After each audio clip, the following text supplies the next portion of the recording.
নমস্কার, আমি দুর্গাপুর থেকে জয়ন্ত দত্ত বলছি। স্বপ্নের করিডোরে আয়োজিত সাহিত্য আড্ডায় আপনাদের সকলকে স্বাগত। আমাদের সঙ্গে রয়েছেন আরেক বিশিষ্ট কবি, বিরক্ত পণ্ডিত মানুষ এবং চর্যাপদ পত্রিকার সম্পাদক শ্রদ্ধেয় অমিত সরকার মহাশয়। আসুন তার সঙ্গে আলাপ আলোচনার মাধ্যমে আমরা কিছু জেনে নিই। অমিত দা, নমস্কার আপনাকে। কাছে আসুন। অমিত দা, নমস্কার আপনাকে। নমস্কার, হ্যাঁ, ভালোবাসা সবাইকে। হ্যাঁ, তো প্রথমেই আপনার শৈশবের কথা কিছু জানতে চাই। আপনার কোথায় জন্ম, বেড়ে ওঠার কথা একটু বলুন। জন্ম ছোটবেলায় হাওড়ার শিবপুর অঞ্চলে, আচ্ছা, বেড়ে ওঠা সেখানেই। তারপর এ শহর ও শহর ঘুরতে ঘুরতে অবশেষে দুর্গাপুরে থিত হওয়া। সে শহরেও প্রায় 35 বছরের বেশি কেটে গেল আমার। বাহ। তারপরে লেখালেখিতে কি স্কুল কলেজ থেকেই লেখালেখি? প্রথম লেখালেখির শুরুয়াত ক্লাস 3-তে স্কুল ম্যাগাজিনে আমার প্রথম কবিতা প্রকাশিত হয়েছিল। আচ্ছা, তখন আমি ক্লাস 3-তে পড়ি। তাকে তো আর লেখালেখি বলে না, কিন্তু অভ্যাসটা শুরু হয়েছিল। সেভাবে শুরু করার পর যখন 11-12-এ পড়ি, তখন আমার সিরিয়াস কবিতা লেখা শুরু হয়, বা কবিতা কাকে বলে সেটা চিনতে শিখি। তারপর বেশ কিছুদিন যাপন প্রক্রিয়ার জন্য লেখালেখিতে ছেদ পড়ে যায়, মানে চাকরি ইত্যাদি। তো এই যাপন প্রক্রিয়ার মধ্যে থেকেও যেটা চালু ছিল সেটা হচ্ছে আমার নিজস্ব পাঠাভ্যাস। আচ্ছা, আমি মনে করি যে কোনো কবির জীবনে বা শিল্পীর জীবনে পাঠাভ্যাসটা খুব গুরুত্বপূর্ণ। সেটাকে সারা জীবন চালিয়ে গেছি। সক্রিয় লেখালেখিতে আবার ফিরে আসি ওই 2010-8-10 নাগাদ। আবার লেখালেখি শুরু হয়, আমার বইগুলি এক এক করে বেরোতে শুরু করে। এভাবেই এখনও পুরো প্রক্রিয়ার মধ্যেই আছি। আচ্ছা। তো আপনি মূলত কবিতা, প্রবন্ধ এবং গল্প, এছাড়া আমি সব কিছুই লিখি, যখন যেটা লিখতে ইচ্ছে করে। ভ্রমণ রয়েছে। আপনি তো প্রচুর ঘুরতে ভালোবাসেন, সেটা সকলেই জানে। এবং আপনার ওই ভ্রমণের বইটি আমি আজ পর্যন্ত পেলাম না। জিজ্ঞেস করে করে আমি কিনতে চাই বইটা খুব ভালো বইটা হয়েছে। পাওয়া যাচ্ছে না এখন, কারণ প্রথম সংস্করণ শেষ হয়ে গেছে। দ্বিতীয় সংস্করণ এখনো অবধি প্রকাশিত হয়নি। আচ্ছা, আমি তো আপনার পত্রিকার কথা শুনতে চাই। পত্রিকা চর্যাপদ খুবই এই সময় একটা ভালো পত্রিকা। 2011 সালে প্রথম মনে হয়েছিল যে একটা ভালো কাগজ করা দরকার, কারণ তখনও আমি কিছু কিছু সময় বিশ্বাস করতাম যে এই অঞ্চলের কিছু ভালো কবিতা প্রকাশিত হওয়া প্রয়োজন আছে, বা সেই সময় ভালো কাগজের আমার মনে হয়েছিল যে অভাব রয়েছে। আসলে অভাব ছিল না, আমারই কাছে হয়তো খোঁজ ছিল না। তো সেই ভাবনা থেকেই মূলত চর্যাপদ পত্রিকা তৈরি করি, যে একটি সত্যিকারের ভালো কাগজ, হার্ডকোর কবিতার কাগজ করব, যেখানে চর্চা নয়, সিরিয়াস কবিতা ছাপা হবে। চর্যাপদ সেরকমই একটি কাগজ। আমাদের বিজ্ঞাপনের ট্যাগলাইনেও এটাই থাকতো যে যদি আপনি মনে করেন আপনার কবিতাটি 20 বছর পরে কেউ খুঁজে পড়বে, বা আপনি বাংলা সাহিত্যে টিকে যাবেন, তাহলেই একমাত্র কবিতা পাঠান, তা নইলে কবিতা পাঠানোর দরকার নেই। চর্যাপদ কোনো কবিতা চর্চার কাগজ ছিল না, সিরিয়াস কবিদের কাগজ ছিল। এবং তাতে অনেক কবির সাক্ষাৎকারও তো প্রকাশিত হয়েছে। প্রতিটা সংখ্যায় আমরা একজন করে সাক্ষাৎকার ছাপতাম, এবং সেক্ষেত্রে আমাদের পছন্দ ছিল আমাদের নিজেদের কবিতা বোধ। যাদের যাদের সাক্ষাৎকার আমরা নিয়েছি, কালীকৃষ্ণ গুহ, গৌতম বসু, অমিতাভ মৈত্র, এরকম আরও অনেক রয়েছেন। এমনকি সুবোধ সরকারেরও একটি দীর্ঘ সাক্ষাৎকার আমরা বড় সাক্ষাৎকারই ছাপতাম। সেটিও চর্যাপদ পত্রিকায় প্রকাশিত হয়েছিল। সুবোধ যেটি পরে দিল্লিতে পরে প্রকাশ করে, ইংরাজিতে অনুবাদ করেন ঋজুরেখা চক্রবর্তী। আচ্ছা, আপনার তো বিস্তর পড়াশুনো, সামান্য। হ্যাঁ, না সামান্য নয়, আমি যতটুকু জানি। তো আপনি দেশি বিদেশি যেসব কবিতা, মানে কবির কবিতা আপনাকে প্রভাবিত করে বা ভালো লাগে, সেসব সম্বন্ধে একটু বলুন। কবিতা তো অনেক পড়ি। অ্যাকচুয়ালি দেশি কবিতা বা বিদেশি কবিতা এভাবে কিছু হয় না, হয় ভিন্ন ভিন্ন ভাষার কবিতার কথা যদি বলো, তাহলে মূলত বাংলা ছাড়া ইংরাজি ভাষার কবিতাই পড়ে থাকি। ইংরাজি ভাষায় অনুদিত কবিতার মধ্যে অনেকের কবিতাই আমার ভালো লাগে, সিলভিয়া প্ল্যাথ থেকে শুরু করে। আমার পছন্দ একটু পুরনো। আমি এখনও এলিয়টের মোহ কাটাতে পারি না, খুবই প্রাচীন, কিন্তু তবু আমি এখনও এলিয়টের মোহ কাটাতে পারি না। এলিয়টের শব্দপ্রয়োগ, এলিয়ট বারবার পড়ি, এলিয়টের শব্দপ্রয়োগ, এলিয়টের ডিকশন, এলিয়টের সাহিত্য চর্চার ডিসকোর্স আমাকে মহাবিষ্ট করে রাখে এখনও। আমার বহু কবিতার রেফারেন্সে এলিয়ট উঠে আসেনও।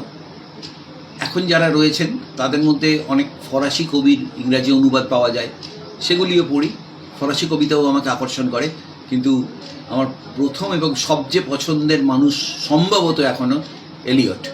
এছাড়া টেড হিউজ ভালো লাগে, সিলভিয়া প্ল্যাথের কথা তো বললাম, এরকম আরও অনেকে আছেন।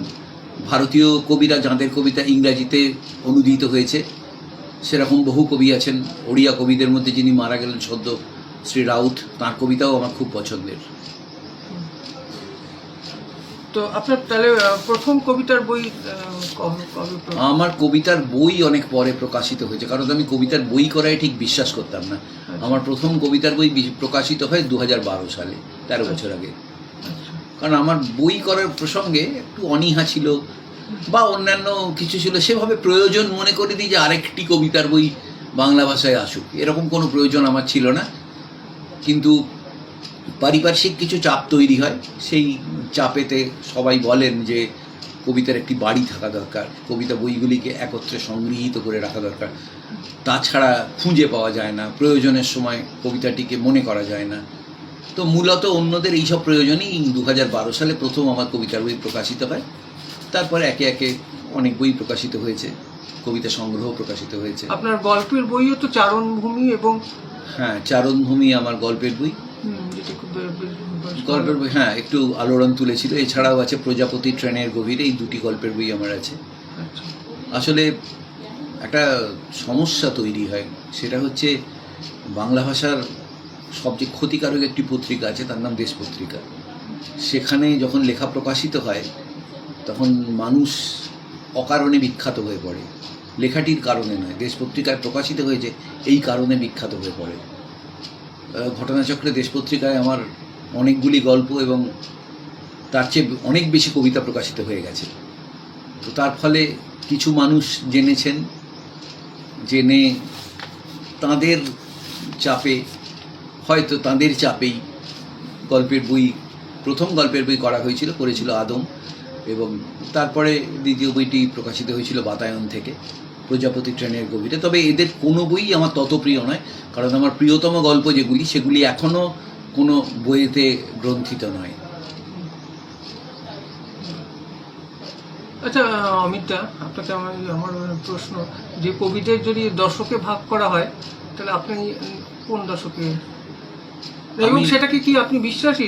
বলি, দশক বিভাজন ইংরাজি সাহিত্য থেকে ধার করা একটা বিষয়। সুজিত সরকারের এই বিষয়ে বিরাট লেখা রয়েছে, তো এ নিয়ে আলোচনা আছে। আমি দশক বিভাজনে বিশ্বাস করি না। 80-র দশকে যেহেতু আমার প্রথম কবিতাগুলি প্রকাশিত হতে শুরু করে, সিরিয়াস কবিতা সিরিয়াস কাগজে 80-র দশকে যেহেতু প্রকাশিত হতে শুরু করে, মূল কাগজ ছিল অভিমান, এছাড়া প্রকাশিত হয়েছিল ভাইরাস। তখন তৎকালীন সময়ে একচেটিয়া বহু বড় কাগজে বা সিরিয়াস কবিতার কাগজে আমি কবিতা লিখেছি, সেজন্য আমাকে 80-র দশকের কবি বলা হয়।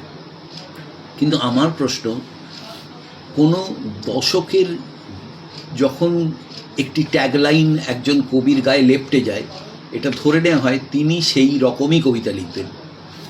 তো তা তো হয় না। সমাজের সঙ্গে সঙ্গে, সময়ের সঙ্গে সঙ্গে একজন কবিরও বিবর্তন ঘটে। পরিবর্তন নয়, আমি বিবর্তনের কথা বলছি।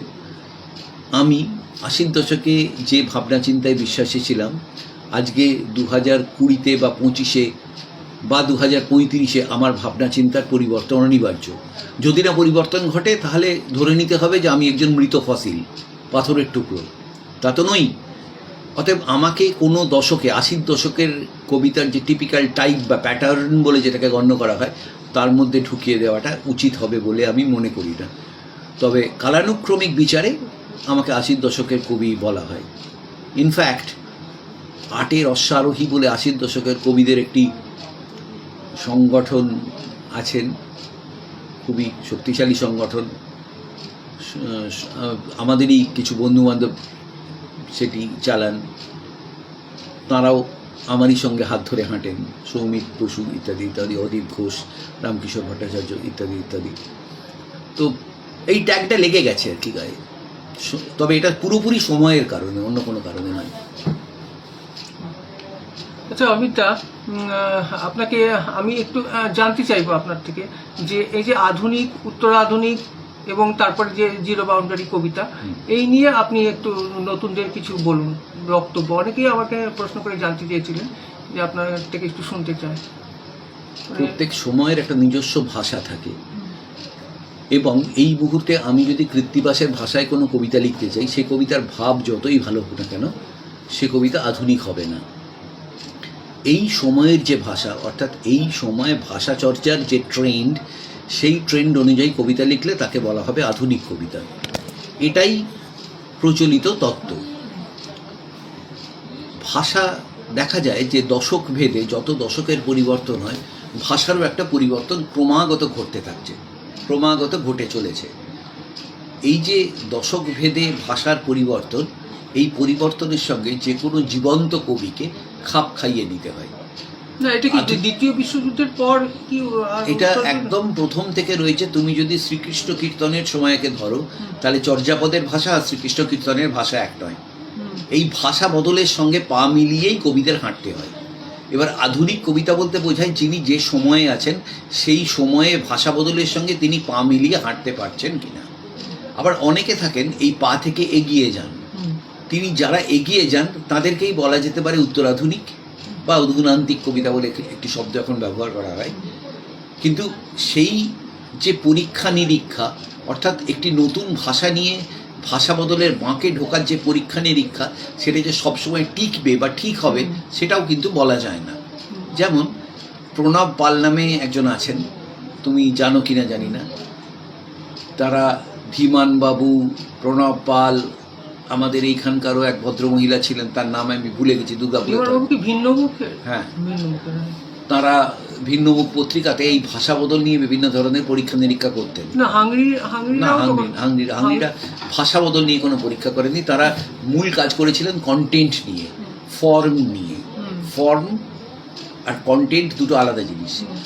এবার ভাষার ক্ষেত্রে বলছি, এই প্রণব পাল, তাঁদের একটা উদাহরণ দিয়ে বললে বোধহয় সুবিধে হবে।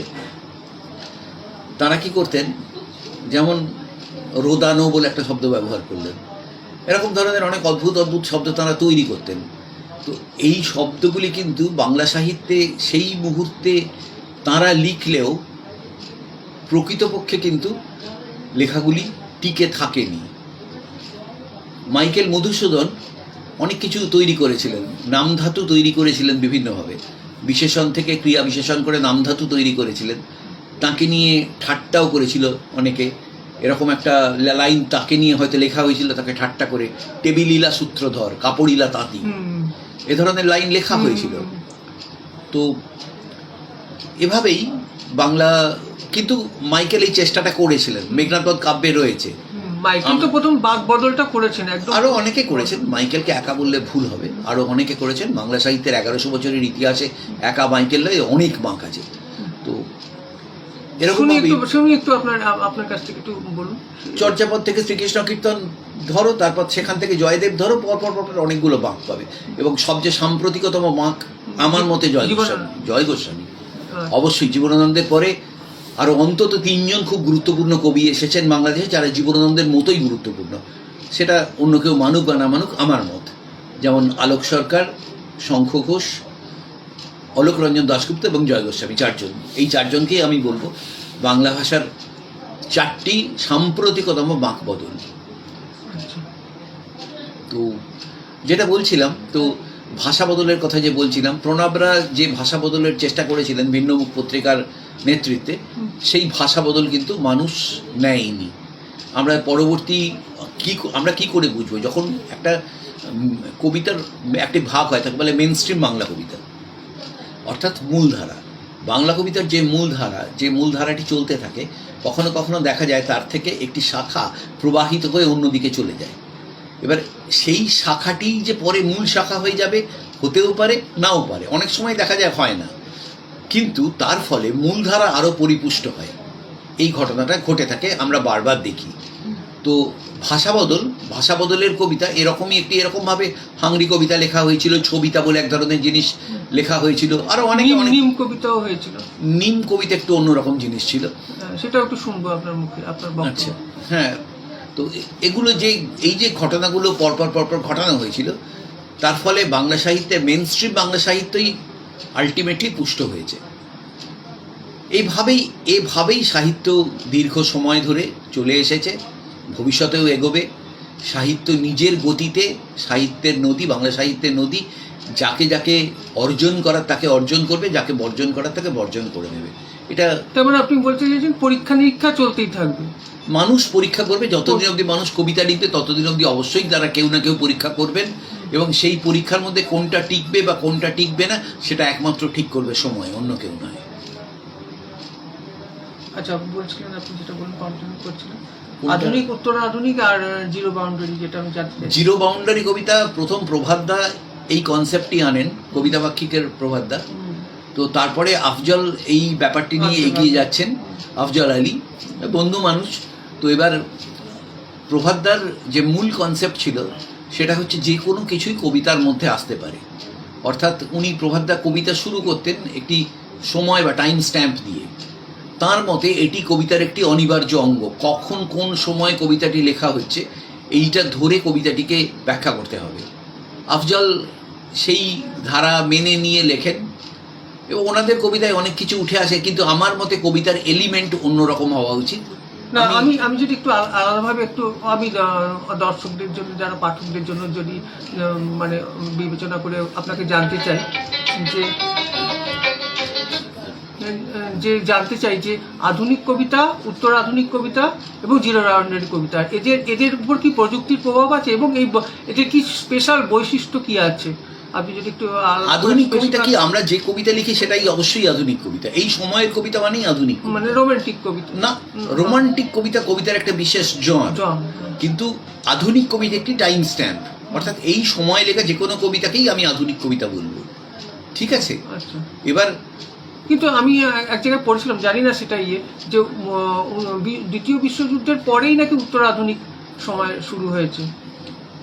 অ্যাকচুয়ালি প্রত্যেক সময়ের কাছে সেই সময়টা আধুনিক সময়, তার পরের সময়টাকে আমরা বলবো উত্তরাধুনিক সময়। যারা আমাদের সময়ের থেকে এগিয়ে থাকা কবিতা লিখছেন তাদেরকে আমরা উত্তরাধুনিক বলবো, আচ্ছা, একটু বৈশিষ্ট্যগুলো বা অধুনান্তিক বলবো। এটাকে বলা বৈশিষ্ট্য এইভাবে ব্যাখ্যা করা যায় না, কারণ এই বৈশিষ্ট্যটাও তো ক্রমাগত পাল্টাতে থাকে। না, যারা লিখেছেন সেরকম কিছু কবিদের নাম বলুন। ধরো বুদ্ধদেব বসু যে ভাষায় কবিতা লিখতেন, বা সুধীন্দ্রনাথ দত্ত শাশ্বতী যেভাবে লিখেছেন, শ্রান্ত বরষা অবেলার অবসরে প্রাঙ্গণে মেলে দিয়েছে শ্যামল কায়া, স্বপ্ন সুযোগে লুকোচুরি খেলা করে, গগনে গগনে পলাতক আলো ছায়া। এখানে এই গগন শব্দটির যে ব্যবহার, আমার কবিতায় আমি চেষ্টা করেও গগন শব্দটি ব্যবহার করতে পারবো না। তার কারণ হচ্ছে আমার আধুনিক কবিতা বোধের সঙ্গে গগন শব্দটি যাবে না। এইভাবে কিছু বিশেষ শব্দবোধ এবং সেই শব্দবোধের প্রকাশ বা ডিকশন দিয়ে তৈরি হয় আধুনিকতার ভাবনা। এবার এমন অনেকে আছেন যারা হয়তো আকাশিত বলে একটা শব্দ ব্যবহার করবেন, তাদের ক্ষেত্রে আমরা বলতে পারি অধুনান্তিক। তারা আকাশে প্রকাশিতটাকে একসঙ্গে আকাশিত হয়েছে এভাবে বলবেন, হয়তো চাঁদ আকাশিত হয়েছে আজকে এভাবে যদি কেউ বলেন, তাহলে আমরা তাকে বলতেই পারি তিনি উত্তরাধুনিক কবি। উত্তরাধুনিক কবিকে সবসময় তার নিজের সময় থেকে এগিয়ে থাকতে হবে এবং নিজের ভাষা তৈরি করতে হবে। এবার শুধু ভাষার উপর কিন্তু কবিতা নির্ভর করে না, কবিতার দুটি পার্ট। হ্যাঁ, এটাই আমি বলতে চাইছিলাম। অনেকে কিন্তু অনেক কবিতায় এখনকার দেখতে পাচ্ছি যে ভাষা দিয়ে জাগলারি করা একটা। হ্যাঁ, কবিতার দুটি পার্ট, একটা হচ্ছে ফর্ম এবং কন্টেন্ট। মালারমে, বিখ্যাত ফরাসি কবি মালারমে বলেছিলেন, কবিতার ইতিহাস আসলে তার টেকনিকের ইতিহাস। এই টেকনিক কিসের টেকনিক? এই টেকনিক আসলে এক্সপেরিমেন্টের টেকনিক। ফরাসি দেশে বিভিন্ন সময় বিভিন্ন মানুষ বিভিন্ন রকম কাজ করেছেন। তখন প্রিন্ট মিডিয়া এত সহজলভ্য হয়নি, কম্পিউটার আসেনি। একজন কবি বৃষ্টি ধারার মতো করে কিছু অক্ষর সাজিয়ে এক ধরনের কবিতা লিখেছেন। আজকের দিনে সেই ফর্মে এক্সপেরিমেন্ট করলে আর হবে না, কারণ সেটা খুব সহজলভ্য হয়ে গেছে এখন কম্পিউটার এবং ডিটিপি আসার জন্য। সৌমাল্য গড়াই বলে একটি ছেলে, খুবই আধুনিক তরুণ ছেলে, তিনি কি করেছেন, তিনি শব্দ দিয়ে ছবির মতো করে কিছু তৈরি করেছেন। অর্থাৎ তিনি যে কবিতাটি লিখছেন সেই কবিতাটির একটি দৃশ্য বা ভিজুয়ালিটি রয়েছে। পুরো কবিতাটিকে দেখলে, তার শব্দগুলিকে প্রিন্ট মিডিয়ামে দেখলে বা কম্পিউটারের পর্দায় দেখলে একটা উড়ন্ত পাখির মতো লাগে। এই যে ভিজুয়ালিটি, এইটা একটি উত্তরাধুনিক ভাবনা। এ বিষয়ে আমার বইতে আমি ডিটেল লেখাপত্র রয়েছে। আমার একটি প্রবন্ধ বই আছে, নন্দিত অন্তর্ঘাতের স্বরলিপি, প্রকাশ করেছেন গিরবান। সেখানে ছবি দিয়ে এই বিষয়গুলি বোঝানো হয়েছে। আমি তো একটা কটা কবিতা শুনে নিই, তারপরে আবার পরবর্তী প্রশ্নে যাচ্ছি। নমস্কার, আমি দুর্গাপুর থেকে জয়ন্ত দত্ত বলছি, স্বপ্নের করিডোরে পত্রিকার সম্পাদক। আপনারা যারা দেখছেন সকলকে আমাদের পত্রিকার তরফ থেকে আন্তরিক শ্রদ্ধা ও ভালোবাসা। সকলে খুব ভালো থাকবেন। আপনাদের যদি কিছু প্রশ্ন থাকে করতে পারেন। আমাদের সঙ্গে রয়েছেন বিশিষ্ট সাহিত্যিক এবং কবি অমিত সরকার এবং চর্যাপদ পত্রিকার সম্পাদক। আমরা তার কাছ থেকে আলোচনার মাধ্যমে কিছু শুনে নিচ্ছি।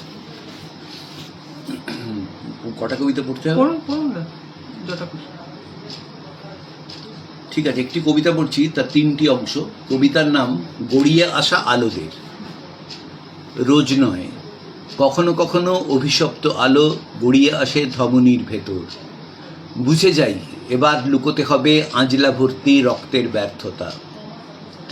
কাঁটাতারের কারফিউ ঘিরে ফেলবে সবুজ বিছানা। ভারী বুটের আওয়াজে রেকর্ডার লিখে রাখবে বিসর্জনের ঠিক কতক্ষণ পরে গলে যাবে বাম স্তন, কতক্ষণ পরে দশমীর গৌরাঙ্গ আঙুলের স্পর্শ। এই মুহূর্তে অতিবেগুনি স্যানিটাইজার সেরিবেলামকে ধুয়ে মুছে ঝকঝকে বানাচ্ছে। অলিন্দ নিলয়ের জানালায় আর কোনো চটচটে আবেগ নেই। খুব দ্রুত এখানেই গড়ে উঠবে ঝকঝকে মেট্রো স্টেশন। তুমিও ভুলে যাবে এখানে মাথা রেখে একদিন ঘুমিয়ে পড়েছিল গর্ভবতী নদী। 2, বিষণ্ণতার জন্মদিনে এবারেও কেক কাটা হয়নি। সম্মোহন একা চুল পেতে শুয়েছিল রাস্তার বাঁশিতে। আঁশ থেকে ঝরে যাচ্ছিল জলপরীদের স্নান। তুমি কেন যে আগুন পাতাদের কেটে বেটে রান্না করে রাখো রোজ?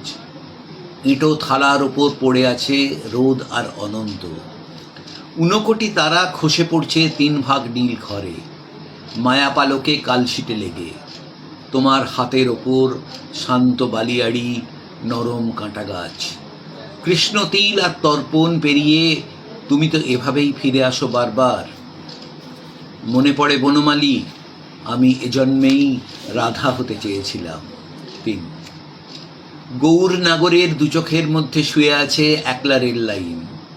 টানা টানা আইলাইনারে মেঘেদের বৃষ্টি সংলাপ। আমি আজন্ম ওই সিঁড়ি ধরে উঠে যাচ্ছি। ডাকপিয়নের সাইকেল লিখে রাখছে আমাদের নগ্ন ও যৌথ স্নান। বৃক্ষে হেলান দিয়ে দেখছে বিরহ সংলাপেরা। সংকোচে ও সন্দেহে চোখ মটকাচ্ছে সরবিট্রেট আলো। পৃথিবীর সমস্ত খামেই তো আর ঠিকানা লেখা থাকে না। পুরনো প্যাপিরাসেরা তবে কিসের হিসেব মেলাবে? শুধু এখনো রাধাদের ভুল ছায়া ঢলে পড়লে আমার রাতের ছলাৎ ভিজে যায়। আচ্ছা আমি এবার একটু অন্য প্রসঙ্গে যাচ্ছি, তারপরে আবার সাহিত্যের প্রসঙ্গে আসবো। আমি একটা কথা জিজ্ঞেস করতে চাইছি। মনে করুন একজন, এই যে সাম্প্রতিক সময় যে ঘটনাটা চলছে, যে শিক্ষকদের 26,000 শিক্ষকদের বরখাস্ত হওয়া নিয়ে, তো সেখানে একজন বিশিষ্ট কবি, আমি নাম বলছি না, যে তাকে নিয়ে অনেক ট্রোল করা হলো। সুবোধ সরকার, নাম না বলার কোনো কারণ নেই। আচ্ছা, যাই হোক, হ্যাঁ সুবোধ সরকার। এবং তারপরে অংশুমান দাও কিছু একটা পোস্ট করেছিল, এবং তারপরে আবার তার এগেনস্টে তাকে কাউন্টার অ্যাটাক করে সুবোধ লিখেছিল ব্যক্তিগত আক্রমণ। হ্যাঁ, তো সেটা সম্বন্ধে। এবং আরেকটা কথা আমি যেটা জানতে চাইছি, যে একজন মানুষের যে কবি সত্তা, সেটা কি আলাদা, না তার সাথে তার যে যাপন বা তার যে রাজনৈতিক মতাদর্শ, সেটা আমাদের কতটা প্রভাবিত করে? অবশ্যই আলাদা। একজন মানুষ যখন কবি, তিনি যখন কবিতা লিখছেন তিনি কবি। তার কবিতার সঙ্গে তার রাজনৈতিক মতাদর্শ, যাপন, ধান্দাবাজি ইত্যাদির কোনো সম্বন্ধ নেই। কিন্তু আমি তিনি তো বিশ্বাস আমাদের করি কিন্তু না। আমাদের কাছে তো যদি আমাদের কাছে তো এরকমই তো যে মানুষ যে কবি মানে আমাদের দিশা দেখাবেন, পথ দেখাবেন, যে সেইটা কি আপনি বলতে চাইছেন যে সেটা সব সময় সঠিক নাও হতে পারে? সব সময় নয়, আমি মনে করি এটা কোনো সময় সঠিক নয়, এবং এই দিশা খোঁজার যে আকাঙ্ক্ষা সেটাও একটি ভুল নির্মাণ। একজন কবি, তাকেও একই বাজারে বাজার করতে হয়, তুমি যেখান থেকে মাছ কেনো তাকেও সেখান থেকে মাছ কিনতে হয়। কবি বলে ডাক্তারখানায় তাকে ওষুধের দামে কিছু ডিসকাউন্ট দেবে এমন নয়, ট্রেনে তিনি আগে রিজার্ভেশন পাবেন এমন নয়। কবিতা তার যাপনের একটি অঙ্গ মাত্র, যে অঙ্গটি পুরোপুরি তার প্যাশন নির্ভর। কবিতা লেখার জন্য সাধারণভাবে তিনি খুব বেশি একটা পয়সা কড়ি পান না, যা দিয়ে সংসার প্রতিপালন করা যেতে পারে। ধরে নিতেই পারি এটা তার একটা অবসরের যাপন। তো একজন কবির অবসরের যাপন যদি হয়, তার বাইরে তাকে চাকরি করতে হয়, সেই চাকরিতে তার পেশাগত কারণে তিনি কিছু মাইনে পান। ঠিক সেইভাবে তার রাজনৈতিক মতামতও সেরকমই একটি, তার ধান্দাবাজিও সেরকমই একটি, এবং এইভাবেই জীবন চলে, কবিতাও চলে। কবিকে কোনো আলাদা করে পেডেস্টালের উপর স্থাপন করে তার থেকে কোনো বিশেষ মতামত জানতে চাওয়া বা তাকে কবি হিসেবে ট্রোল করা তার মতামতের জন্য উচিত নয়। এটা আমার পুরোপুরি মতামত। আমি এ ব্যাপারে ফেসবুকে লিখেও ছিলাম যে সুবোধের মতামত আমার পছন্দ হয়নি, কোনোদিনই পছন্দ হয় না। তো সুবোধের লেখালেখিও, সাম্প্রতিক লেখালেখি দীর্ঘ সময় ধরে সুবোধ যা লিখছে সেগুলোকেও আমি একদমই পছন্দ করি না। সুবোধকে বারবার করে জানিয়েওছি আমি, তা যেহেতু পরিচিত। কিন্তু এটাও বলবো না যে সুবোধকে কবি হিসেবে ট্রোল করাটা, বারবার করে তুই কবিতা লেখ শালা এইটা বলে ট্রোল করাটা, এটা যারা করছেন আমি মনে করি তারা নির্বোধ এবং মাথামোটা। একমাত্র মাথামোটা মানুষই একজন মানুষের কাছ থেকে কবি হিসেবে কিছু ডিমান্ড করতে পারে।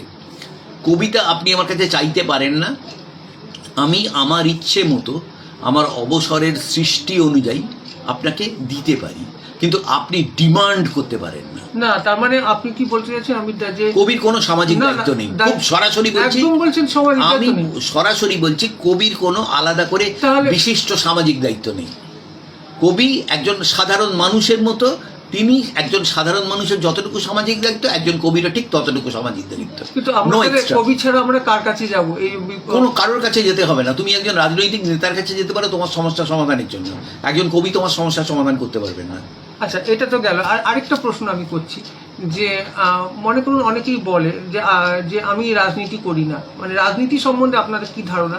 আবার আরেকটি এস প্রসঙ্গে রবীন্দ্রনাথের কথা যদি আমি বলি, যে রবীন্দ্রনাথ যখন বলছেন যে বাংলার বায়ু, বাংলার মাটি, বাংলার জল পূর্ণ হোক, যেটা বঙ্গভঙ্গ বিবরণের সময়, সেটা কিন্তু অরাজনৈতিক। আবার যখন সেই রবীন্দ্রনাথই যখন বলছেন যে শাসনে যতই ঘেরেও আছে বল দুর্বলেরও, সেখানে কিন্তু তিনি রাজনৈতিক বক্তব্য রাখছেন। হ্যাঁ, কিন্তু তাহলে একটা মানুষ কতটা রাজনীতি থেকে নিজেকে দেখো, আমি মনে করি বর্তমানের যে সমাজ ব্যবস্থা সেখানে অরাজনৈতিক বলে কিছু হয় না। ঠিক আছে, একজন মানুষ যখন বলে রাজনীতি করি না আমি, সেটা হচ্ছে তার চরম রাজনীতি। সেটা একটা পুরোপুরি রাজনৈতিক বক্তব্য যে আমি রাজনীতি করি না, সেটা নিজেকে লুকিয়ে রাখার বা হাইড করার একটা বক্তব্য। প্রতিটা মানুষ রাজনীতি করে বা তাকে করতে হয়। এই সমাজ ব্যবস্থায় বেঁচে থাকার জন্য রাজনীতি একটা অবশ্যম্ভাবী উপকরণ। ভাত মাছের মতোই রাজনীতি মেখে আমাদের খেতে হয় রোজ। এবং এই জন্যই আমার মনে হয় যে রাজনীতিতে এতটা কলুষতা, যে সাধারণ মানুষ বা ভালো মানুষ যারা যে এত রাজনীতি সম্বন্ধে নিষ্ক্রিয় বা মানে এই রাজনীতিতে যাচ্ছে না বলেই কি? আপনার কি মনে হয়? সেটা আমি ঠিক মনে করি না। আমি মনে করি এটা সিস্টেম ফেলিওর বা সিস্টেমের ফল্ট। আমি অ্যাকচুয়ালি ডেমোক্রেসি বা গণতন্ত্রে খুব বেশি বিশ্বাস করি না। আমার ধারণা গণতন্ত্র বা ডেমোক্রেসি একটা ফল্টি প্রসেস। যেহেতু গণতন্ত্র বা ডেমোক্রেসি একটা ফল্টি প্রসেস, অতএব এর মধ্যে দিয়ে এর বেশি কিছু সম্ভব বলে আমার মনে হয়। আপনার কাছে মানে সব থেকে ভালো পথটা কি, সেটা আপনার মতামতটা শুনতে চাই এ ব্যাপারে। হ্যাঁ, মেরিটোক্রেসি একটি তত্ত্ব আছে, যারা যেটা কি চীনের সঙ্গে কিছুটা মেলে, খানিকটা বলতে পারো। যাদের যোগ্যতা আছে একমাত্র তারাই শাসন করবেন, বাকিদের নয়। গণতন্ত্রের সমস্যা হচ্ছে, ধরো আমি একজন ইঞ্জিনিয়ার ছিলাম একদা পেশাগত কারণে, এখানকার একটি ইস্পাত কারখানাতে উচ্চ পদেই কাজ করতাম, বেশ উচ্চ পদে। আমার একটি ভোট। এবার একজন মানুষ, তিনি ধরো খুব সামান্য একটি কাজ করেন এবং যার বোধ বা মেধা আমার সমান নয়, তারও একটি ভোট। বা আর একজন মানুষ ধরো যার কাছে এই সিস্টেম বা নিয়ম ভাঙাটা স্বাভাবিক, হয়তো ওয়াগান ভাঙেন তিনি, এটা তো একটা সামাজিক নীতিবিরোধী কাজ, তারও একটি ভোট। এইবার ঘটনা হচ্ছে গণতন্ত্রের লেভেলার আমাদের তিনজনকে একই জায়গায় দাঁড় করিয়ে দেয়। গণতন্ত্র মানে কি? তুমি যখন ভোট দাও তখন তুমি আসলে কি করো? তখন তুমি আসলে এই সমাজ ব্যবস্থার মধ্যে তোমার জন্য যে নির্ধারিত অঙ্ক বা টাকা বা এই সমাজ ব্যবস্থায় তোমার যে কন্ট্রিবিউশনটুকু, এই কন্ট্রিবিউশনটুকুর সঠিক ব্যবহারকে নির্ধারিত করো। আমি কি বোঝাতে পারছি? এই যে নির্ধারণ, এই নির্ধারণের ক্ষমতার জন্যে শিক্ষা প্রয়োজন, মেধার একটা স্তরে থাকা প্রয়োজন। সেই স্তরে না উঠলে ভোট ব্যবস্থা, আমাদের যে গণতান্ত্রিক ভোট ব্যবস্থা বর্তমানে, সেই ভোট ব্যবস্থাটা সবাইকে সমান করে ফেলে বলে এই সিস্টেমটার কোনো মানে আছে বলে আমি মনে করি না।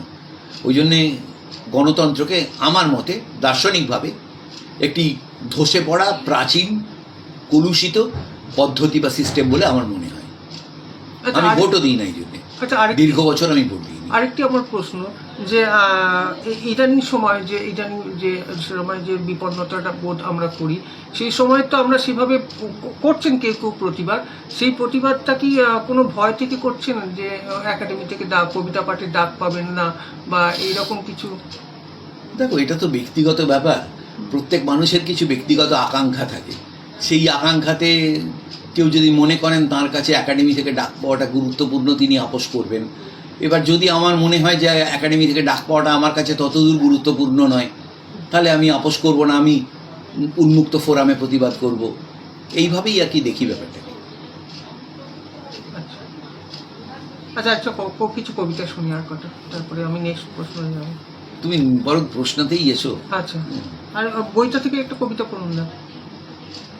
বইটার কবিতাগুলো তো অনেক। আচ্ছা, আমি এরপরে আপনার গল্প এবং আমি ম্যাজিক রিয়েলিজম নিয়ে কিছু কথা শুনতে চাই আপনার কাছ থেকে। আচ্ছা বলুন, এটা একটি কবিতা পড়ি। পড়ুন। গোয়েন্দা কাহিনী কবিতার নাম। বালি ও লজ্জাবস্ত্র ভেসে আসছে বিশ্রামের কাছে। এই মুহূর্তে যে মেয়েটি গলে গেল সমুদ্র ফেনায়, তার সঙ্গে গলে গেল গলায় আঙুল ছাপ, সিগারেট ছ্যাঁকার দাগ, নোনা জলে ভিসেরার স্মৃতি। কৌটো ভর্তি মেহগিনি বীজ জমানো ছিল বুকের ভেতর। জমানো ছিল কিছু পুরনো স্ক্রিনশট, ডার্ক চকোলেটের র্যাপার, বিষণ্ণ ঝিনুকের কানফুল, নিভৃতি সানগ্লাস। আবহাওয়া সংকেতে এখন শুধুই শান্তি কল্যাণ। অনুর্বর হাওয়ায় মুঠো মুঠো ছড়িয়ে পড়ছে পাথর জ্ঞান। মেয়েটির কান্না বাগানের নুন মেখে ফর্সা হয়ে উঠছে জলপরীরা। শুধু শ্মশান বন্ধুদের দল অবিচ্ছিন্ন খুঁজে চলেছে আধ খাওয়া আপেল আর বিসর্জিত প্রতিমার গোয়েন্দা কাহিনী। আরজি করে যে ডাক্তার মেয়েটি খুন হয়ে যায়, বোঝাই যাচ্ছে সেই মেয়েটিকে নিয়ে লেখা। অমিতা, আপনার গল্প সম্বন্ধে কিছু বলুন এবং ম্যাজিক রিয়েলিজম বা জাদু বাস্তবতা প্রয়োগ নিয়ে আপনার কিছু একটা প্রবন্ধ আছে। দেখো, গল্প সম্বন্ধে আমি বলি যে আমি গল্প লিখতাম না। আমি হার্ডকোর কবিতার মানুষ এবং কবিতাই লিখতাম এবং প্রবন্ধ লিখতাম, সিরিয়াস কিছু প্রবন্ধ লিখতাম। তো কবি অরণ্যা সরকার আমাকে জোর করেন গল্প লেখার জন্য। তো ওনাকে যে গল্পগুলি আমি শোনাতাম, আমার জীবনের অভিজ্ঞতা, আমি প্রচুর ভ্রমণ করেছি দেশে বিদেশে, বহু জায়গাতে, বিদেশেও ছিলাম দীর্ঘদিন। তো এই ভ্রমণ কাহিনীগুলো ওনাকে শোনাতাম। বিভিন্ন মানুষজনের সঙ্গে মিশেছি, কারণ মানুষের সঙ্গে ইন্টারাক্ট করা আমার স্বভাব। তো তার ফলে যে বিভিন্ন অভিজ্ঞতা হয়েছে, এইরকম কিছু অভিজ্ঞতা আমি ওনাকে শোনানোতে উনি আমায় জোর করেন যে এই অভিজ্ঞতাগুলোর একটা ক্রনিকল দরকার বা লিখে রাখা দরকার। তো তার অনুরোধে আমি গল্প লিখি। আমার প্রথম গল্প চারণভূমি, সেটা সম্ভবত 2014-এ দেশ পত্রিকায় আমি প্রথম গল্পটি দেশে পাঠিয়ে দিই। একটু বলুন না গল্পটা সম্বন্ধে, অনেকে জানতে চাইবে আমাদের যারা দেখছেন। গল্পটি হচ্ছে যে ভেড়া যারা চড়ায়, এরকম কিছু মানুষজন, তাদেরকে গেড়ারি বলা হয়। গাড়ি নিয়ে একদিন যাচ্ছিলাম আমি আর অরণ্যাদি আর একজন ছিলেন। তো আমরা যখন গাড়ি নিয়ে ঘুরছিলাম, তো রাস্তায় দেখি যে কিছু ভেড়ার গায়ে দেখা যায় না লাল লাল ছোপওয়ালা। তো ওই ছোপ থেকে আমার কৌতূহল হয়, আমি সেই মানুষদের সঙ্গে কথা বলতে শুরু করি। আমি জানতে পারি তারা একটু বিশেষ মানুষজন, বিশেষ সম্প্রদায়, তাদেরকে গেড়ারি বলা হয়। তাদের মধ্যে কিছু মানুষ তারা কন্ট্রাক্টে 500 বা 1000 ভেড়ার দল নিয়ে পুরো একটা সাইকেলের মতো করে ঘুরে আসেন প্রতি বছরে একবার করে। তাদের নির্দিষ্ট একটা পথ রয়েছে, যে পথ দিয়ে গিয়ে বিহারের গ্রাম থেকে গিয়ে পুরো ঘুরে তারা আবার সেই গ্রামে ফিরে আসে। এই যে বৃত্তাকারে ঘুরে ফিরে আসা এবং এদের মধ্যে তাদের যে স্থানীয় মানুষদের সঙ্গে অভিজ্ঞতা বিনিময়, এই বিষয়টা নিয়ে আমি চারণভূমি গল্পটি লিখি। গল্পটি দেশে পাঠিয়ে দিই লেখার পরে। এটা আমার জীবনের প্রথম গল্প। গল্পটি দেশে প্রকাশিত হয়। তারপর স্বপ্নময় চক্রবর্তী, ঘটনাচক্রে আমি তাকে চিনতাম আমার বন্ধু সুকুমার রুজের সূত্রে। দুর্গাপুরে একটি হিউম্যানিটেরিয়ানিজমের উপর সভাতে আমি আর স্বপ্নময় চক্রবর্তী একসঙ্গে মঞ্চ শেয়ার করেছিলাম, বক্তব্য রেখেছিলাম। তো সে অনেক বছর আগেকার কথা। তো সেই স্বপ্নময়তা, তারপরই গল্পটি যেদিন প্রকাশিত হয় তার পরের দিন আমাকে ফোন করেন। ফোন করে বলেন যে গত 1 বছরের মধ্যে এত শক্তিশালী গল্প আমি পড়িনি, এটা আমার কাছে বিরাট গর্বের। এবং সেই গল্পটা তারপর আদম থেকে আরও কিছু গল্প নিয়ে আরো কয়েকটি গল্পের কথা বলুন না, একটু শুনতে ইচ্ছে করছে, যেগুলো গল্প হয়ে উঠেছে আপনার অভিজ্ঞতা থেকে। বলছি সেই গল্পটি নিয়ে আদম থেকে বই প্রকাশিত হয়। তো আমি মনে করি গল্পের অনেক রকম, গল্পের মধ্যে যে গল্প থাকতেই হবে এই তত্ত্বে খুব বেশি বিশ্বাস করি না, কিন্তু at the end of the day লেখাটাকে গল্প হয়ে উঠতে হয়। হ্যাঁ, এক্সপেরিমেন্টাল গল্প আমি যেমন লিখি, তো তেমনি খুব বেশি লিখি না। বেশিরভাগই আমি স্ট্রেট স্টোরি বা গোল গল্প বলতে যেটা বোঝায়, যেগুলো আমার গল্প প্রকাশিত হয় সে ধরনেরই লিখি। আমি সেখানে চেষ্টা করি পাঠককে নতুন কন্টেন্ট দিতে। যেমন 3 মাস আগে দেশ পত্রিকায় আমার একটি গল্প প্রকাশিত হয়েছে যে বিষয় নিয়ে এখনও অবধি বাংলা ভাষায় কেউ লেখেননি। সেটির নাম হচ্ছে পিসভি। গল্পটি পিসভি শব্দের অর্থ মারাঠি ভাষায় জরায়ু। দেখা যায় যে মহারাষ্ট্রের আক্ষেতে যেসব মেয়েরা কাজ করে, 18 বছর বয়স হওয়ার পরে তারা কাজে লাগে। এবার তারা যখন কাজে যায় তখন তারা মোটামুটি এই কাজটি 4 মাস থেকে 6 মাস চলে। এই 4 মাস থেকে 6 মাসের মধ্যে দৈনিক ভিত্তিতে তাদেরকে টাকা দেওয়া হয়। এবার এই যে টাকা তারা পায় তার মধ্যে তাদের যখন পিরিয়ড হয় তখন তাদেরকে খেতে নামতে দেওয়া হয় না, অর্থাৎ প্রতি মাসে 5 থেকে 6 দিন তাদের নষ্ট হবে। সেই জন্য দেখা যায় 18 বছর বয়সের পরই তাদের জরায়ু অপারেশন করে দেওয়া হয়। এবং এটা মহারাষ্ট্রে একটা বিরাট সমস্যা তৈরি হয়েছে, যাকে সুগার ক্যান বেল্ট বলে সেই অঞ্চলে। এর ফলে দেখা যাচ্ছে তাদের শারীরিক বিভিন্ন ধরনের সমস্যা হিস্টেরেক্টমি অপারেশন করার পরে। এবং এই যে হিস্টেরেক্টমি অপারেশনটা করা হয়, এটাও যে খুব একটা বৈজ্ঞানিকভাবে খুব বড় ডাক্তারদের কাছে হসপিটালে নার্সিংহোমে নিয়ে গিয়ে করা হয় না।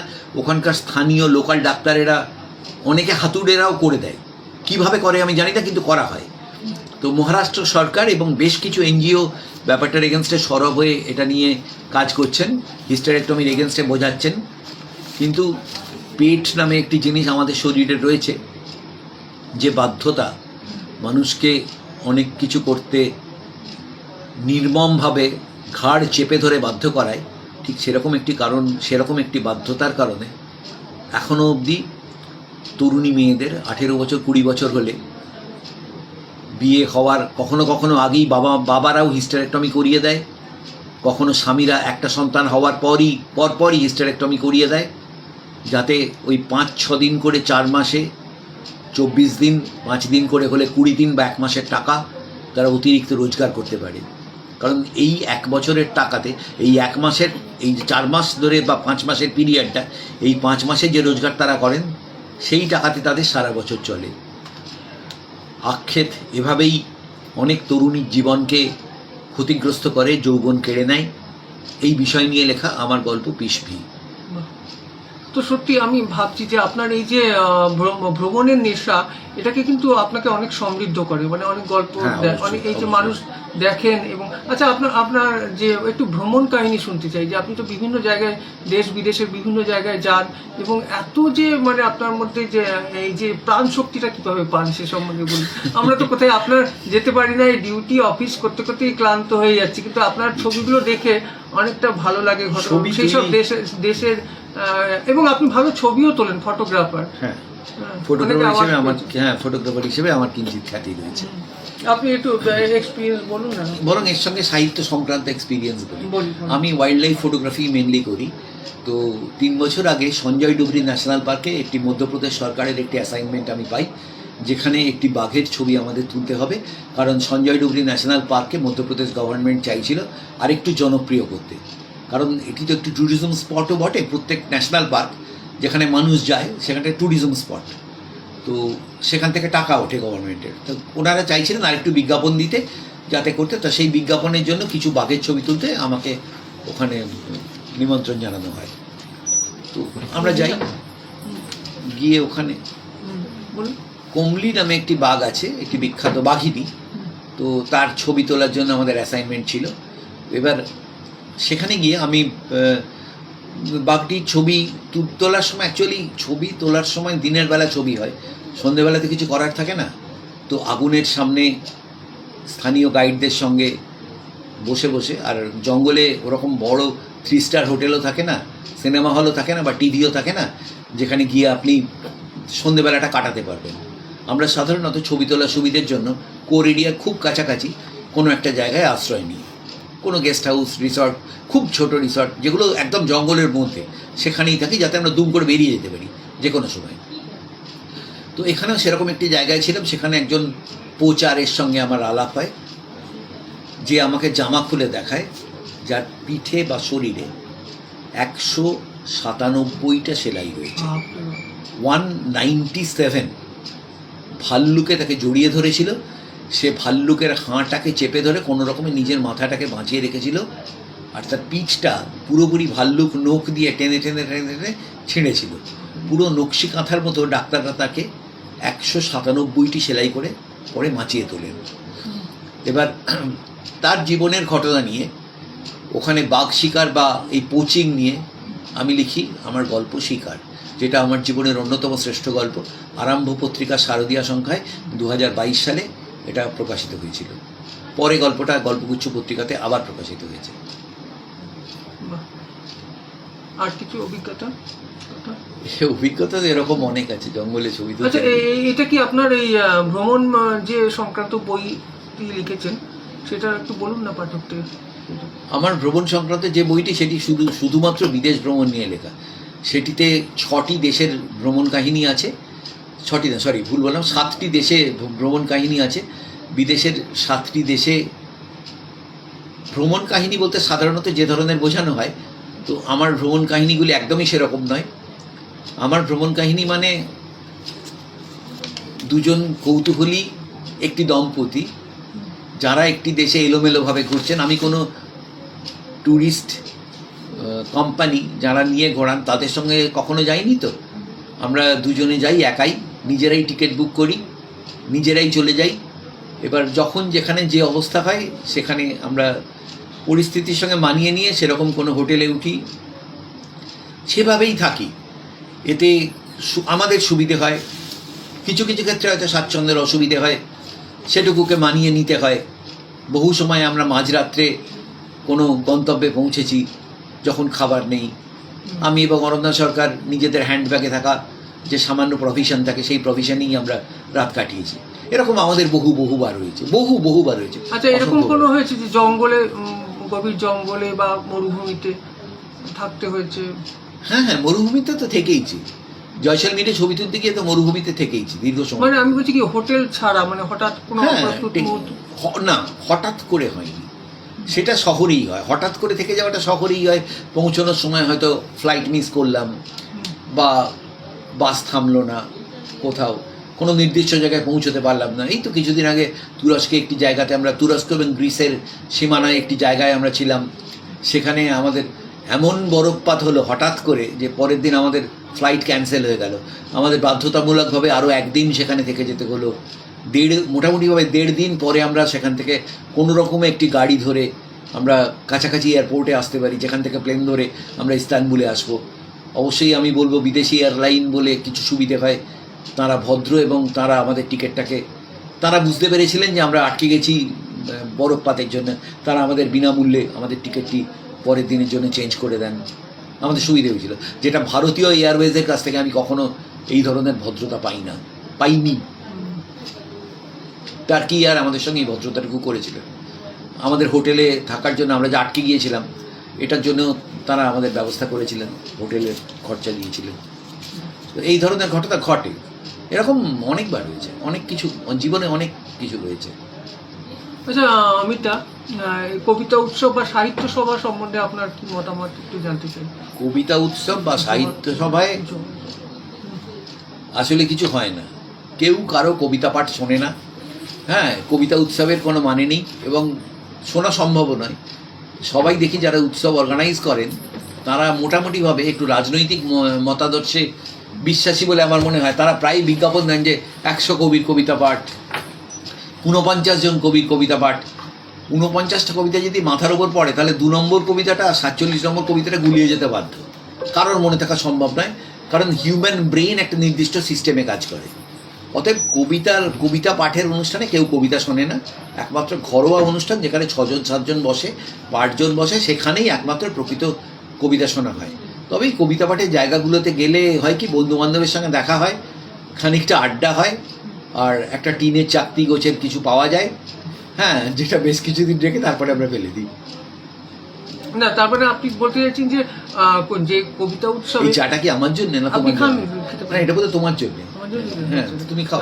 বলছি যে তাহলে আপনি বলতে চাইছেন যে কবিতা উৎসবে যে কোনো সিলেক্টেড কবিতা পাঠ বা আলোচনা হলে সেটা একটা 6টি বা 8টি কবির বেশি কবিদের নিয়ে কবিতা পাঠ হলে কোনো মানে থাকে না। কিন্তু এখানে এমন সমস্ত কবিতার অনুষ্ঠান হয় যেখানে 250-300 কবি আসেন এবং তুমি কবিতা পাঠ করতে উঠলে তোমার কানের কাছে বা পাশ থেকে একজন বলবে ছোট কবিতা পাঠ করবেন, 1 মিনিটের মধ্যে যাতে হয়ে যায়, আপনার সময় 2 মিনিট, ইত্যাদি ইত্যাদি। আপনি তো যাচ্ছেনও তো সেই সব কবিতা সম্প্রতি বেশ কিছু, হলদিয়াতে গেলেন। হ্যাঁ, হলদিয়ার কথাই বলছি। বেশ কিছু অনুষ্ঠানে যাই, কারণ কি বলতো, দিনের শেষে আমরা তো সামাজিক মানুষ। একজন কবি, আমি তোমায় বলেছি, তাকেও সমাজ ব্যবস্থার মধ্যে দিয়েই চলতে হয়, বন্ধুদের অনুরোধ এড়াতে পারি না। তবে আমার কবিতা পাঠ করার প্রতি বিন্দুমাত্র মনোযোগ থাকে না, ইচ্ছেও থাকে না। আমি যাই বন্ধুদের সঙ্গে দেখা হবে, যাদের সঙ্গে নিয়মিত দেখা হয় না এই ধরনের কবিতা পাঠের অনুষ্ঠানে, তাদের সঙ্গে দেখা হয়, আর অনন্ত আড্ডা চলে, আর ঘুরতে ভালোবাসি। লং ড্রাইভ হয় একটা, দুর্গাপুর থেকে হলদিয়া, এইটুকুর জন্যই যাই।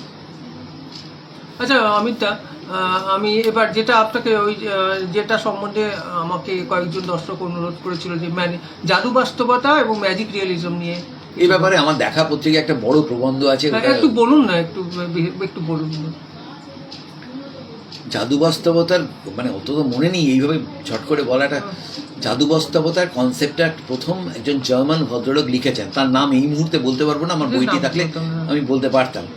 তো ল্যাটিন আমেরিকান সাহিত্যে জাদু বাস্তবতার প্রয়োগ প্রচুর আছে। জাদু বাস্তবতা মানে বলতে এমন একটা কিছুকে বোঝানো হয় যেখানে ধরো ঘটনাটি তোমার সামনে ঘটছে, যে ঘটনা বাস্তবে ঘটা সম্ভব নয়, কিন্তু সাহিত্য তার নিজের গুণে সেটাকে বাস্তব প্রমাণ করে দেবে। উদাহরণ দিয়ে একটু বোঝাই। 100 Years of Solitude এই বইটিতে একটি চরিত্র আছে মেলকিয়াদেস একজন জাদুকর। সে জাদুকর, কিন্তু সে তোমার বিভিন্ন ধরনের টেকনিক্যাল আবিষ্কার বা প্রযুক্তিক আবিষ্কার এনে এই যে গল্পের যিনি নায়ক কর্নেল বুয়েন্দিয়া, তাকে বাড়িতে এনে দেখায়। এবার সে 2-3 বছর আসেনি, তারপরে জানা গেল যে সে সেখানে মারা গেছে। মারা যাওয়ার পরেও আবার কয়েক বছর পরে এখানে একটি সমস্যা তৈরি হয়েছিল, একটা ঘুম রোগ বলে, যারা পড়েছেন 100 Years of Solitude তারা মনে করতে পারবেন, একটি ঘুম রোগ তৈরি হয়েছিল এবং সবাই ঘুমিয়ে পড়ছিল। সেই সময় দেখা গেল মেলকিয়াদেস আবার ফিরে এলো, সেই রোগ থেকে তাদেরকে সারালো, এবং মেলকিয়াদেস তারপর তাদের বাড়িতে আবার থাকতে শুরু করলো। এই যে মৃত মানুষের ফিরে আসা। আরেকটু বলি, এই গল্পেই রয়েছে কর্নেল বুয়েন্দিয়া, তার অল্প বয়সে যে কারণে তাকে মাকেন্ড তৈরি করার জন্য ফিরে যেতে হয়েছিল, সেই সময় সে একটি মানুষকে খুন করেছিল। যে মানুষটিকে খুন করেছিল নিজস্ব সম্মানের জন্য, সে যখন মাকেন্দ তৈরি করেছে এবং তার বয়স হয়েছে, তখন একদিন তার কাছে চলে এলো। সে এসে বলল যে আমার পরলোকে থাকতে ভাল লাগছে না, একা একা আমার রোববারগুলো ভাল লাগে না, আমি ওখানে কি করব। সে রোজ প্রতিদিন আসতো সন্ধেবেলা, এসে কর্নেল বুয়েন্দিয়ার সঙ্গে গল্প করতো, মাকেন্দোতে ফিরে আসতো। তো আমাদের সাধারণ অভিজ্ঞতায় তো কোনো মৃত মানুষ রোজ আমাদের সঙ্গে ফিরে এসে আমাদের দৈনন্দিন জীবন নিয়ে গল্প করেন না। কিন্তু ম্যাজিক রিয়ালিজম এমন একটি জিনিস যে বিশ্বাসযোগ্যভাবে এই বিশ্বাসযোগ্যতার কথাটিই খুব গুরুত্বপূর্ণ, এমনভাবে জিনিসটিকে উপস্থাপন করবে যাতে আপনার এক মুহূর্তের জন্য মনে হবে না আপনি অবিশ্বাস্য কিছু দেখছেন যার পেছনে কোনো গোলযোগ রয়েছে, কিন্তু আপনার বাস্তব অভিজ্ঞতার সঙ্গে সেটা নাও মিলতে পারে। ম্যাজিক রিয়েলিজম এইভাবে তৈরি হয়। আরও অনেকে ম্যাজিক রিয়েলিজমে কাজ করেছেন। আমার এই মুহূর্তে, আমি তো খুব একটা প্রস্তুত হয়ে ইন্টারভিউ দিতে আসিনি, আমি অন্য কাজে এসেছিলাম, জয়ন্ত আমাকে আটকে দিয়েছে। তো 100 ইয়ার্স অফ সলিটিউডের উদাহরণটা এই মুহূর্তে মনে পড়লো বলে আমি দিতে পারলাম। আমি তো আপনার কাছে আর কটা কবিতা শুনবো আমরা অনুষ্ঠানে প্রায় শেষে। কবিতা? হ্যাঁ, শুনি অবশ্যই। নমস্কার, আমি স্বপ্নের করিডোরের পত্রিকার সম্পাদক জয়ন্ত দত্ত বলছি। আমাদের আজকে সাহিত্য আড্ডায় রয়েছেন বিশিষ্ট সাহিত্যিক অমিত সরকার মহাশয়। আমরা তার কাছ থেকে অনেক কিছু শুনলাম, অনেক আলোচনা শুনলাম, এবং তার মুখ থেকে কিছু কবিতা শুনে নেওয়া যায়। একটি কবিতা পড়ি, কবিতার নাম সমুদ্র। আমার বাবা সারাদিন একটা নীল প্লাস্টিকের উপর শুয়ে থাকে, তাতে থই থই করে উথালি পাথালি জলের বিরক্তি। মা বলে পেচ্ছাপের সমুদ্র। রোজ সব রকম সবজি আর আলু দিয়ে মশলা ছাড়া ঝোল রাঁধে মা, তারপর চটকে চটকে লেই বানিয়ে গান গাইতে গাইতে বাবাকে খাওয়ায়। মায়ের গান শুনতে শুনতে খেতে আসে পিঁপড়ের পৃথিবী, মায়ের গান শুনতে শুনতে খেতে আসে পতঙ্গের ব্যারিকেড। মায়ের গান শুনতে শুনতে গলা মেলায় হাওয়া হরিণের অপেরা। একফালি বারান্দার চালচিত্রে জ্যোৎস্নার উত্তরাধিকার মাখামাখি হয়ে কানা ভাঙা টবে আঙুল ছড়ায় আমাদের একটিমাত্র গোলাপ গাছের প্রকৃতি প্রত্যয়। বাবার খোঁচা খোঁচা রূপালি দাড়িতে, দাঁতহীন মুখের গুহায়, আউট অফ ফোকাস চোখের তারায় মা দেখে 50 বছর আগে কুচিকচিক কয়লার ইঞ্জিন টেনে চলেছে পুরী এক্সপ্রেস। সিপিয়া ছবিতে পাশাপাশি দাঁড়িয়ে আছে ঠোঁটে সিগারেট বাবা, আর মুর্শিদাবাদী সিল্কে ঘাড়ের উপর বল খোঁপা করা মা।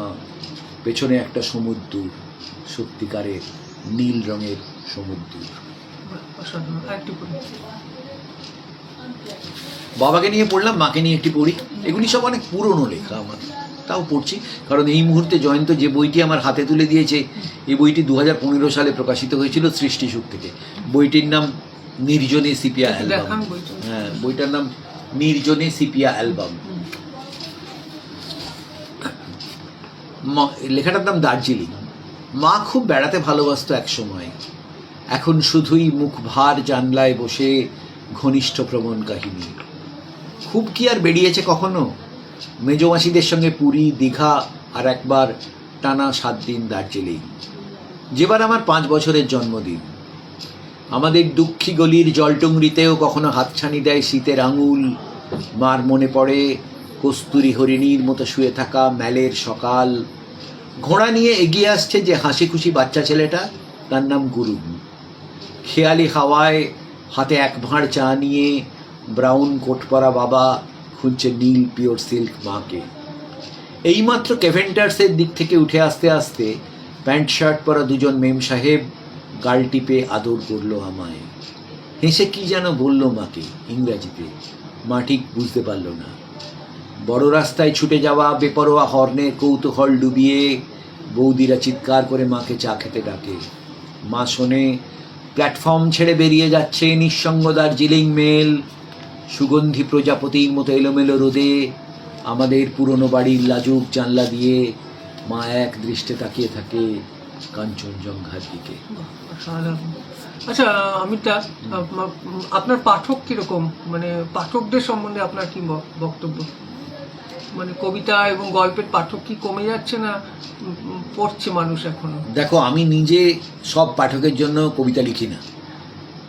খুব সামান্য কিছু দীক্ষিত পাঠকের জন্য আমি কবিতা লিখি, কারণ আমার কবিতা খুব তার মানে আপনি বলতে চাইছেন যে কবিতা মানে পাঠককেও দীক্ষিত হতে হবে? অবশ্যই দীক্ষিত হতে হয়, তা নইলে তুই ধরতেই পারবে না তো কবিতাটা কি বলছে ধরতেই পারবে না। যে কোনো কবিকে যেমন দীক্ষিত হতে হয়, একটা নিয়মিত চর্চা ছাড়া সম্ভব নয় সেটা, তেমনি একজন পাঠককেও অবশ্যই দীক্ষিত হতে হয়। তবে তুমি যদি আমার গল্পের কথা বলো, না বলিনি কথাটা, তুমি যদি আমার গল্পের কথা বলো তাহলে আমার গল্প অনেক সাধারণ পাঠক পড়েন, কারণ আমি গল্প লিখি আর কি, সাধারণ মানুষের জন্য গল্প লিখি। কিন্তু কবিতার ক্ষেত্রে আমি একটু বিশুদ্ধবাদী। আমার কবিতা খুব নিশ পাঠকদের জন্য, যাদেরকে নিশ বলা হয় ফরাসিতে, সেরকম নিশ পাঠকদের জন্য আমি কবিতা লিখি। এবার কমল কুমারের মতো আমিও মনে করি যে সারা জীবনে 50-এর বেশি পাঠক না থাকলে আমার খুব বেশি কিছু আসে যায় না। না, পাঠক কি কবিতা পড়ছে? হ্যাঁ, ওই 50, আমি তো বললামই আমার কবিতা ওই যদি 50 জনের বেশি পাঠক আমার প্রয়োজন নেই আর কি। ওই রকম ভালো পাঠক, দীক্ষিত পাঠক 50 জন থাকলেই আমার চলে যাবে। আর ওই 50 জন পাঠক বা বলা ভালো 50 + 1 51 জন পাঠক আমি সবসময়ই পেয়ে যাই, আমার প্রতিটা লেখাতেই পাই। বাহ। যারা দীক্ষিত পাঠক এবং যারা আমার কবিতা পড়েন, কবিতা বোঝেন, আমার কবিতায় ব্যবহৃত যে রেফারেন্স সেগুলো তারা ধরতে পারেন। আমজনতার জন্য কবিতা আমি লিখি না, তাদের জন্য লেখার কোনো প্রয়োজন আছে বলে আমার মনে হয় না। আমি সুবোধ সরকার নই, আমি শুভ দাশগুপ্ত নই, আমি অমিত সরকার। আচ্ছা অমিতা, নতুন প্রজন্মের যারা লেখালেখি করছেন তাদের উদ্দেশ্যে কিছু বলুন, তাদের বিষয়ে কিছু বার্তা দিন। দেখো, কবিতা কলমের আম গাছ নয় যে নার্সারি থেকে কিনে এনে বাড়িতে বসিয়ে দিলে তাতে আমের মতো কবিতা ফলবে। প্রত্যেকটা দশকে 2 জন 3 জন 4 জন মাত্র কবি জন্মায়। তো যারা লিখছেন, লেখালেখি করছেন, তারা কবি হবেন কি না এটা একমাত্র সময় ঠিক করে দেবে। তার আগে অবধি তাদেরকে চর্চা করে যেতে হবে। দীর্ঘ সময় ধরে চর্চা করলে তিনি হয়তো কখনো কবিতা লেখা শিখতে পারবেন। দেবদাস আচার্য, যারা আমার ইন্টারভিউ শুনছেন তারা তার নাম জানেন কিনা আমি জানি না, ভাইরাস পত্রিকার সম্পাদক ছিলেন দেবদাস আচার্য, অত্যন্ত বড় মাপের কবি, যে পত্রিকায় জয় গোস্বামীর কবিতা প্রথম প্রকাশিত হয়েছিল, কৃষ্ণনগরে থাকেন। দেবদাসদার একটি দীর্ঘ ইন্টারভিউ আমি চর্যাপদে ছেপেছিলাম। তো দেবদাসদার সঙ্গে আমাদের খুব যোগাযোগ ছিল, আছেও, শ্বশুরবাড়ি গেলে কৃষ্ণনগরে উনি থাকেন, যাই। তো দেবদাসদা আমাকে বলেছিলেন, আমি দেবদাসদাকে জিজ্ঞেস করেছিলাম হাসতে হাসতে যে আপনাকে যদি আরেকবার জন্ম নিতে হয় তাহলে আপনি কি হতে চান, কবিতা লিখতে চান, কবি হতে চান? তা দেবদাসদা বলেছিল, দেখো আমি যদি আরেকবার জন্মাই তাহলে আমি 10টা কবিতা লিখতে চাই, সারা জীবন ধরে 10টা কবিতা আমি লিখব, এটাই আমার উদ্দেশ্য। 4টে বা 5টা আমি লিখতে পেরেছি এখনো অবধি, বাকি 5টা আমি পারবো কিনা জানি না।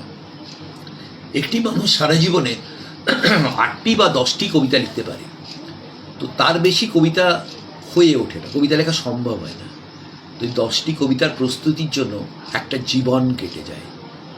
তো আমি বলবো যারা এখন কবিতা লিখছেন এবং গল্প যারা লিখছেন, বলি, এখন যারা কবিতা লিখছেন তারা কবিতা লেখার আগে নিজেকে তৈরি করুন, আপনার ঐতিহ্যকে জানুন, পিতাকে জানুন, ধারাবাহিকভাবে কবিতার ইতিহাসকে পড়ুন, এই সময়টাকে স্পর্শ করার চেষ্টা করুন।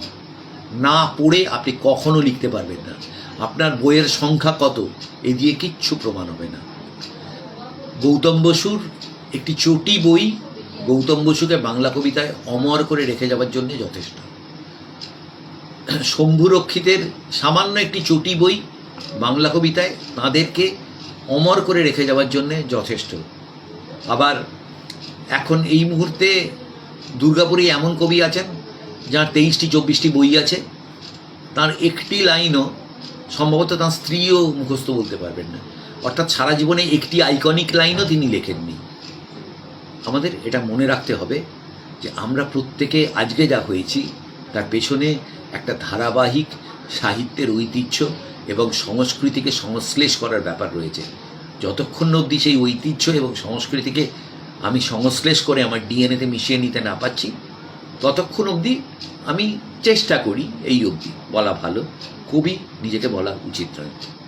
নমস্কার, যারা দেখছেন সকলকে আমাদের পত্রিকার তরফ থেকে আন্তরিক শ্রদ্ধা। আমাদের অনুষ্ঠানে প্রায় শেষ পর্যায়ে চলে এসেছি। আমাদের সঙ্গে রয়েছেন বিশিষ্ট সাহিত্যিক অমিত সরকার মহাশয় এবং অমিতা। হ্যাঁ, আর লাস্ট শেষ প্রশ্ন, যে কলকাতা না দুর্গাপুর এবং আমাদের শহর নিয়ে, শহরের যে ভবিষ্যৎ নিয়ে কিছু বলুন, যে এই শহরে আসা। শোনো, শহরে আমি বলেছি আমার ভবিষ্যৎটা আলাদা। এই শহরে আমি চাকুরির প্রয়োজনে এসেছিলাম, এখন এখানে থাকি, তো একটা বাসস্থান তৈরি করেছি। ভালো লাগা নেই একটা কিছু? হ্যাঁ, এই শহরটা থাকতে ভালো লাগে, কারণ গাড়ি চালানোর মতো রাস্তা আছে, পার্কিং আটকে যাই না, খাবার দাবার ভালোই পাওয়া যায়, হ্যাঁ, টাটকা মাছ পাই, এগুলো এই জন্যই থাকে। আমাদের শহরের ভবিষ্যৎ নিয়ে কিছু বলুন, আশা ভবিষ্যৎ, বা দুর্গাপুরকে একসময় 80-র দশকে যেরকম দেখেছিলেন বা এখনকার কি বদল দেখতে পাচ্ছেন? শহরটা অনেক আধুনিক হয়েছে, শহরটা ভালো হয়েছে, কমিউনিকেশন বেড়েছে, স্মার্ট সিটি হবে শুনছি, লক্ষণ খুব বেশি দেখতে পাইনি, কিন্তু শহরটার বদল হচ্ছে, সুবিধে বাড়ছে, নাগরিক সুবিধে বলতে যা বোঝায় সেটা বাড়ছে, এটা ভালো। মল টল তৈরি হচ্ছে, বেড়ানোর জায়গা তৈরি হচ্ছে, এগুলো তো ভালোই, একটা শহর টিকে থাকতে গেলে তো এগুলো লাগে।